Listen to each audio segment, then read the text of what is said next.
Turn on your projectors and follow me down the rabbit hole. JJ Hatter welcomes you to Analysis in Wonderland. Today's topic, the 1972 film Alice's Adventures in Wonderland. Much as the 1931 and 1933 Alice movies were made in commemoration of Lewis Carroll's centenary, this British film was made to commemorate the centenary of Through the Looking Glass. I find this ironic since the film, as its title implies, focuses more on the first book than the second. The only sequence taken from Looking Glass Land is the Tweedledee and Tweedledum scene. Whatever the case, the film was produced by Joseph Shaftel Productions and directed by William Sterling. Sterling is a forgotten name nowadays, practically unknown outside the UK, and rarely remembered there. The only other one of his works I'm familiar with personally was a mid-60s miniseries adaptation of another popular piece of literature, The Three Musketeers, which starred Jeremy Brett and Brian Blessed. The movie was intended to be another musical, big-budget extravaganza, once again following the trend the 1933 Paramount production set up by casting major English actors of the time in the roles. Everyone in this movie was either already a known star, a noted character actor, or else an up-and-coming performer. However, the difference with the 1972 version was that the creators wanted the story and characters to carry the film, not so much the actors. The actors do, of course, get ample room to play and have fun, but the intent was to cast the characters first and the actors second, so to speak. As usual, the one exception to this rule was the casting of Alice herself. At first, the creators intended to cast a young girl in the part, fittingly enough to play young Alice.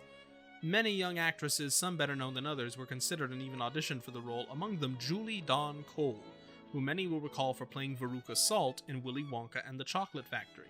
Ultimately, due to concerns that a very young actress, even one as talented as Cole, who very nearly got the part, would prove detrimental to the production process, the decision was made to cast relative unknown Fiona Fullerton in the role as a somewhat older Alice.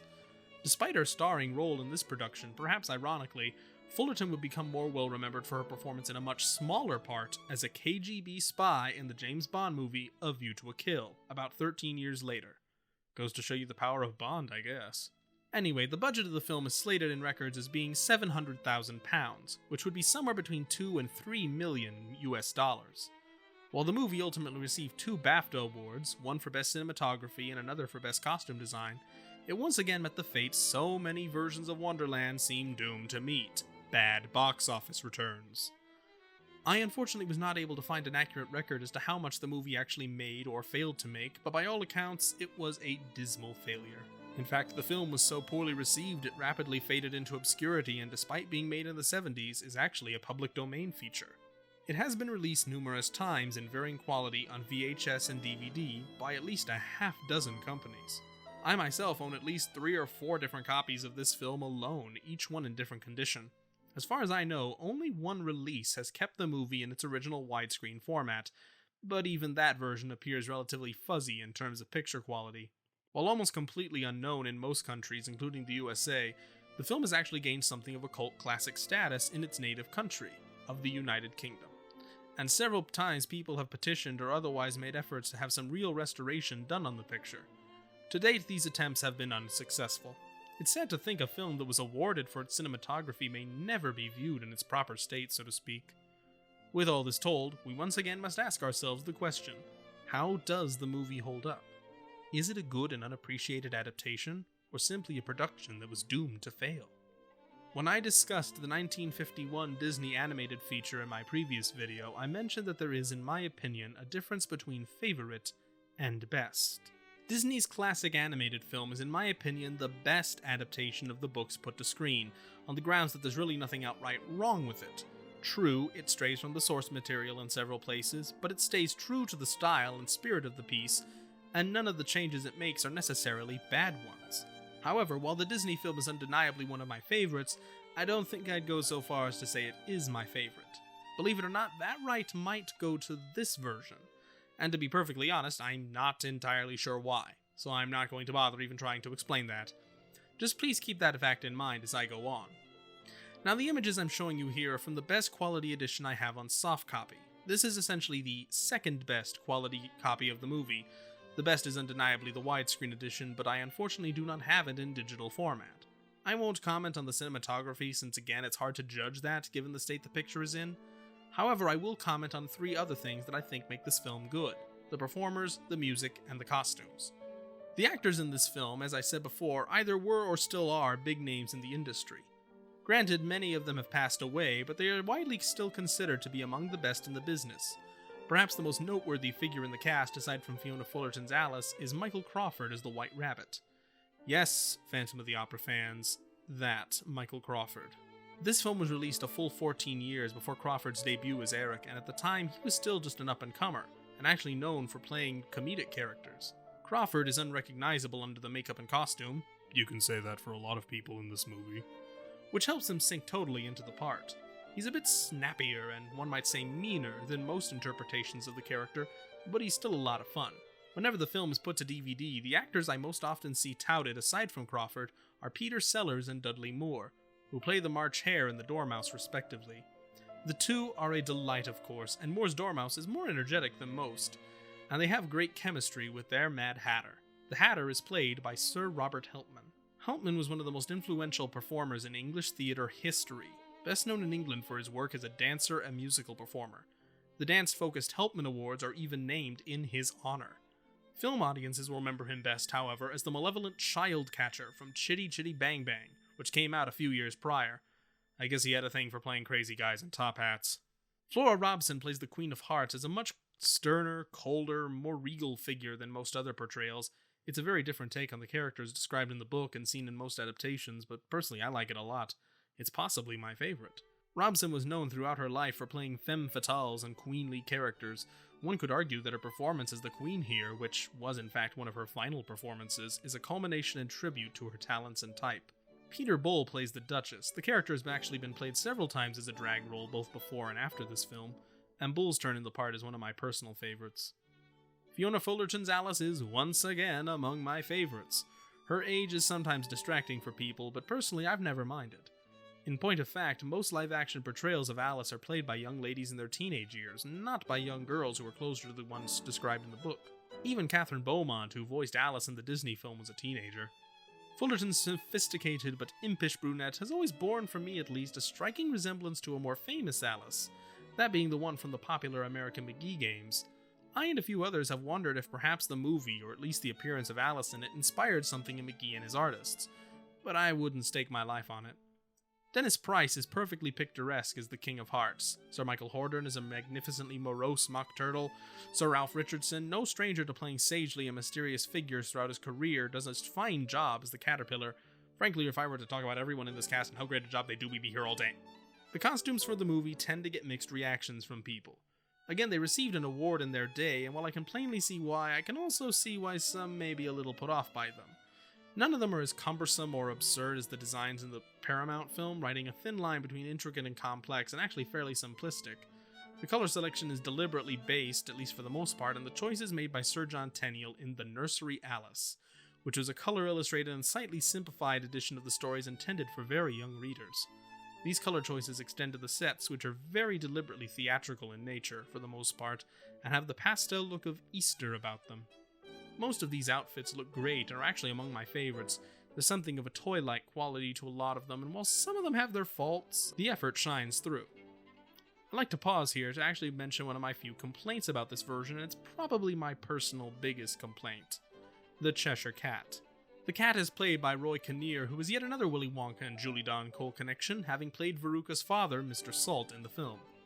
Kinnear does an okay job with what he's got, but I'm not a fan of the look of the Cheshire Cat's mask and overall design, and it doesn't help that his major scene is actually cut from the film.